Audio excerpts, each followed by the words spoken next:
പുഴയിലൂടെയും തോട്ടിലൂടെയും ഒഴുകി വരുന്ന തേങ്ങയെടുക്കുന്നതിൻ്റെ ഇസ്ലാമിക വിധി എന്ത് എന്ന ചോദ്യത്തിന് ഉസ്താദ് കൊടുത്ത മറുപടി എടുത്തുകൊണ്ട് സോഷ്യൽ മീഡിയയിൽ ഒരു ചേച്ചി പരിഹസിച്ചുകൊണ്ട് ചോദിക്കുന്നുണ്ട്, ഉസ്താദ് എന്ത് തേങ്ങയാ പറയുന്നത്? തേങ്ങ പറയുമോ ഞാൻ ഇന്ന പറമ്പിലെ തേങ്ങയാണെന്ന്? തേങ്ങയിൽ പേര് എഴുതി വെച്ചിട്ടുണ്ടാകുമോ എന്നൊക്കെ പരിഹസിച്ചുകൊണ്ട് ചോദിക്കുന്നുണ്ട്. ഉസ്താദ് പറയുന്നത് വിശ്വാസികളോടാണ്, അല്ലാതെ ചേച്ചിയോടല്ല. ചേച്ചി അതാദ്യം മനസ്സിലാക്കണം.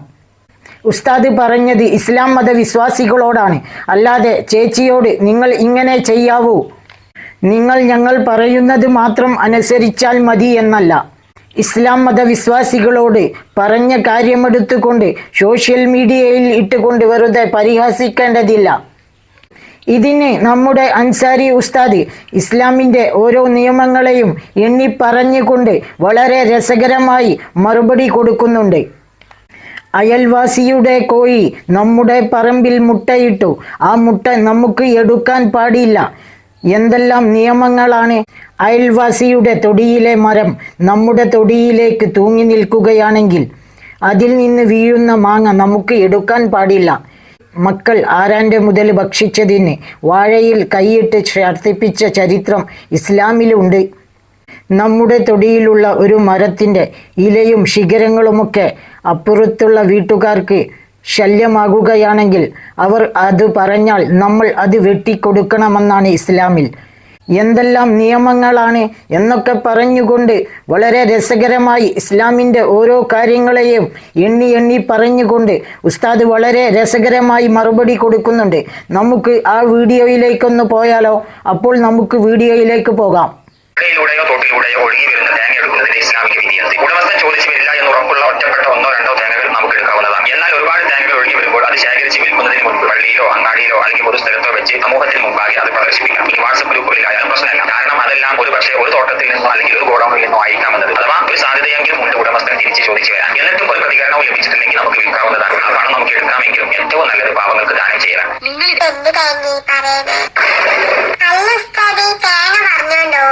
പറമ്പിലെ തേങ്ങയാണെന്ന് വന്നിട്ട് തേങ്ങയുടെ പേര് എഴുതി വെച്ചിട്ടുണ്ടാവുക, അല്ലെങ്കിൽ തേങ്ങ സ്പെസിഫൈ ചെയ്യാൻ ഏതെങ്കിലും സിമ്പിളോ അല്ലെങ്കിൽ ഏതെങ്കിലും കളർ എന്തെങ്കിലും ഉണ്ടാവോ ഉടമസ്ഥർ കണ്ടുപിടിക്കാൻ? തേങ്ങ പെറുക്കുന്നതിന് ഇസ്ലാമിക് വിധി എന്താ?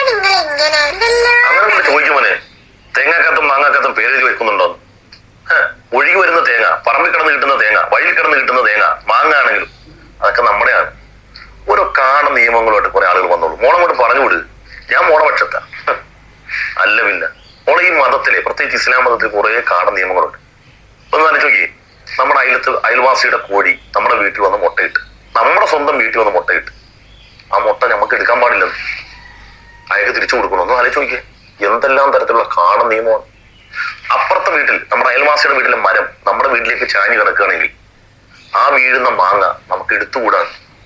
ഇസ്ലാമിക ചരിത്രത്തിൽ മക്കള് അന്യന്റെ മുതലെടുത്ത് ഭക്ഷിച്ചതിന്റെ പേരിൽ വായിൽ വിരലിട്ട് ഛർദ്ദിപ്പിച്ചിട്ടുണ്ട്. എന്തെല്ലാം കാണ നിയമങ്ങളാണ്! എന്ന് മാത്രമല്ല, നമ്മുടെ വീട്ടിൽ നിൽക്കുന്ന ഒരു മരം അപ്പുറത്തെ വീട്ടിലേക്ക് ചാഞ്ഞു കിടക്കുന്നു, അതിന്റെ ശിഖരങ്ങളും ഇലകളും ഒക്കെ അപ്പുറത്തെ വീട്ടിൽ വീണ് അത് അവർക്ക് ശല്യം ഉണ്ടാകുകയാണെങ്കിൽ നമ്മൾ ആ മരം നിർബന്ധമായിട്ടും വെട്ടിക്കൊടുക്കണമെന്ന് അവരാവശ്യപ്പെട്ട എന്തെല്ലാം തരത്തിലുള്ള കാട നിയമങ്ങളാണ്. ഇതുകൊണ്ട് അവസാനിച്ച എത്ര കാട നിയമങ്ങൾ. ഇപ്പൊ നടന്നു ഞാനും മോളും കൂടെ വഴിയിലൂടെ നടന്നു പോവാണ്. അപ്പം പുഴയിലൂടെ ഇങ്ങനെ പല സാധനങ്ങൾ ഒഴുകി വരുന്നു. അപ്പൊ ചെറിയൊരു പെട്ടി, ഞാൻ ആ പെട്ടി എടുത്തു. നമ്മുടെ രണ്ടുപേരും കൂടിയാണല്ലോ. അത് തുറന്നു നോക്കിയപ്പോൾ അതിനകത്തൊരു സ്വർണ്ണമാല. അടച്ചവനെ അത് നമുക്ക് എടുക്കാൻ പറ്റത്തില്ലെന്ന്, പരസ്യം ചെയ്യണമെന്ന്, അതിന്റെ അവകാശം ഒരാളെ നമ്മൾ കൊടുക്കണമെന്നാ നിയമം. പുഴയിലൂടെ എന്തെല്ലാം ഒഴുകി വരുന്നതൊക്കെ നമുക്ക് എടുത്തൂടെ? പക്ഷേ തേങ്ങായി മാങ്ങ എടുക്കാൻ പാടില്ലെന്ന്, അതിന്റെ അവകാശിക്ക് തിരിച്ചു കൊടുക്കണം. അതിന്റെ പേരിൽ അവർ പറയുന്നത് അതിന്റെ പേരിൽ ഒരു മനുഷ്യന്റെ അധ്വാനം ഉണ്ടെന്ന് പറയുന്നത്.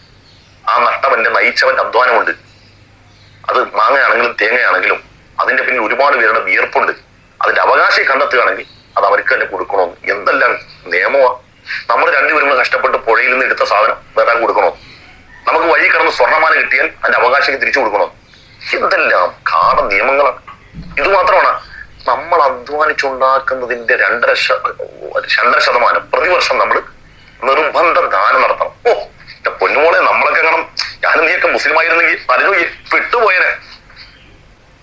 മോളെ, ഞാനും നീയും അധ്വാനിച്ച് ഉണ്ടാക്കിയ പൈസ നമ്മുടെ അക്കൗണ്ടിൽ കിടപ്പുണ്ടെങ്കിൽ പ്രതിവർഷം 2.5% നമ്മൾ നിർബന്ധദാനം, നമ്മുടെ ഔദാര്യമില്ലെന്ന് നമ്മൾ നിർബന്ധമായിട്ട് കൊടുക്കണം, എങ്കിൽ മാത്രം നമ്മുടെ സമ്പത്ത് ശുദ്ധിയാവുള്ളൂ എന്നാ പറയുന്നത്. എന്തെല്ലാം തരത്തിലുള്ള കാട നിയമമാണ് എന്ന് മാത്രമാണ് ഈ ഇസ്ലാമിന്റെ നിയമങ്ങൾ. നമ്മൾ ആലോചിച്ച് നോക്കി, കാടത്തരത്തിൽ അങ്ങേറ്റം എന്താണെന്നറിയോ? നമ്മളിങ്ങനെ വഴിയിലൂടെ നടന്നു പോകാൻ മൂത്രമൊഴിക്കാൻ മുട്ടി, ആലോചിച്ച് നോക്കണം. മതനിയമങ്ങൾ ഇടപെടുകയാണ്. മൂത്രമൊഴിക്കാൻ മുട്ടുന്ന സമയത്ത് ഒരു നല്ല ആൽമരം, ആ ആൽമരത്തിന്റെ ചോട്ടിൽ ആളുകൾ വിശ്രമിക്കുന്നതാണ്, അവിടെ മൂത്രമൊഴിക്കാൻ പറ്റത്തില്ല. ആലോചിച്ച് നോക്കി, അവിടെ മൂത്രമൊഴിക്കാൻ സമയത്ത് എനിക്ക് മൂത്രമൊഴിക്കണ്ടേ? അതുപോലെ തന്നെ പുറത്തെല്ലാം കൂടെ പുറത്തിട്ട് ജനങ്ങൾ കൂടുതൽ നടത്തണമെങ്കിൽ എല്ലാം പുറത്തിട്ട് ആളുകൾ പോകുന്ന വഴിയിലാണെങ്കിൽ അങ്ങനെ പുറത്തിട്ട് മൂത്രമൊഴിക്കാൻ പറ്റത്തില്ല. മറ വേണമെന്ന് കഷ്ടപ്പാടാന്ന് ആലോചിച്ച് നോക്കി. അതുകൊണ്ട് അവസാനിച്ചില്ല. ഫലം കായ്ക്കുന്ന വൃക്ഷത്തിന്റെ ചുവട്ടിൽ ഒഴിക്കാൻ പാടില്ല, കെട്ടിക്കിടക്കുന്ന വെള്ളത്തിൽ ഒഴിക്കാൻ പാടില്ല, ജീവികൾ ജീവിക്കുന്ന മാളത്തിൽ ഒഴിക്കാൻ പാടില്ല. എന്തൊരു കാട നിയമങ്ങളാണ്. മൂത്രമൊഴിക്കാൻ പറ്റി അവിടെ ഒഴിച്ചാൽ പോരെ. ഷോ എല്ലാ വിഷയത്തിലും ഇങ്ങനെ മതം ഇടപെട്ടാല കാട നിയമങ്ങൾ ഇതുകൊണ്ട് അവസാനിച്ച. അങ്ങനെ ഓരോ നിയമങ്ങൾ നമ്മൾ ആലോചിച്ച് നോക്കി. അല്ലേ, ഇതിപ്പോ മനുഷ്യനുമായി ബന്ധപ്പെട്ടാണല്ലോ. ഈ മൃഗങ്ങളോ, എന്റെ വീട്ടിൽ പശു ഉണ്ടെന്ന് വിചാരിക്കുക. പശു ഉണ്ടെങ്കിൽ ഞാൻ അതിനെ കറക്കാൻ പോകുന്നതിന് മുമ്പ് നഖം വെട്ടണമെന്ന്. പശു ചുരത്തുമ്പോൾ പാല് കറന്നെടുക്കുമ്പോൾ എന്റെ കൂർത്ത നഖമാ വീർത്ത മുലയിൽ കോർത്തു പോകരുതേ, അതിനെ അസഹ്യമാക്കരുതേ. പശുവിന്റെ അകലില്ലേ, നിന്റെ നഖം കൊണ്ടിട്ട് പോലും അതിന് അസഹ്യത ഉണ്ടാകുന്ന അവസ്ഥ ഉണ്ടാകരുത്. നഖം വെട്ടിയിട്ട് അതിനെ കറക്കാൻ പാടുള്ളൂ. ഇസ്ലാമിന്റെ നിയമം, കർശന നിയമം. നായല്ലേ വട്ടി, കടിക്കാത്ത നായ കല്ലെറിയാൻ പാടില്ലെന്ന്, അതിനെ ആട്ടി ഓടിക്കാൻ പാടില്ല, നിയമമാണ്. ഭക്ഷിക്കാൻ വേണ്ടിയല്ല, അത് ഭക്ഷ്യയോഗ്യമായ ജീവികളെ ഒരു കാരണവശാലും ഉപദ്രവിക്കാൻ പാടില്ല. ഉദാഹരണം പറഞ്ഞ നമ്മൾ അമ്പീത്ത് പഠിച്ചോളൂ, ഈ അമ്പീത്ത്. അപ്പൊ നമ്മൾ അവിടെ എന്ത് ചെയ്തു, ഈ അമ്പ് കൊള്ളുന്ന അതിന്റെ കൃത്യത, അതിന്റെ കണക്കിന് വേണ്ടി അവിടെ ഏതെങ്കിലും ഒരു ജീവിയെ കൊടുത്ത് നമ്മൾ അവിടെ കൊണ്ടുവച്ചു. ഒരു ആടിനെ അല്ലെങ്കിൽ പശുവിനെ നമ്മൾ അവിടെ കെട്ടിയിട്ടിട്ട് അതിനെ തമ്പിയാണ് പാടില്ല. ഉറുമ്പും കൂടിന് തീ വെക്കാൻ പാടില്ല. എന്തെല്ലാം നിയമങ്ങൾ. ഒരു ജീവിയെയും കരിക്കാൻ പാടില്ല. ഷോ, കാട നിയമത്തിന് അങ്ങേയറ്റം. ഇത് മാത്രമാണ് ഇതിനെ ഒന്നുകൂടി ഇതിനേക്കാൾ വലിയ കാട നിയമം ഞാൻ പറഞ്ഞുതരാം. മുസൽമാൻ 5 നേരം നിസ്കരിക്കണം, നിങ്ങൾക്കൊക്കെ അറിയാം, നിർബന്ധമാണ്. അവൻ അംഗസ്നാനം ചെയ്യണം, നിസ്കരിക്കണമെങ്കിൽ അംഗസ്നാനം ചെയ്യണം. ഈ അംഗസ്നാനം ചെയ്യാൻ വേണ്ടി അവൻ വെള്ളം എടുത്ത് റെഡിയാക്കി വെച്ചിരിക്കുകയാണ്. അപ്പൊ ഒരു നായ അവിടെ വെള്ളം കുടിക്കാൻ വേണ്ടി ദാഹിച്ചു വലിയാണ് എങ്കിൽ ഈ വെള്ളം കൊണ്ട് ഉദു എടുത്തുകൂടാ, അംഗസ്നാനം ചെയ്തുകൂടാ, ആ നായക്ക് കൊടുക്കണം.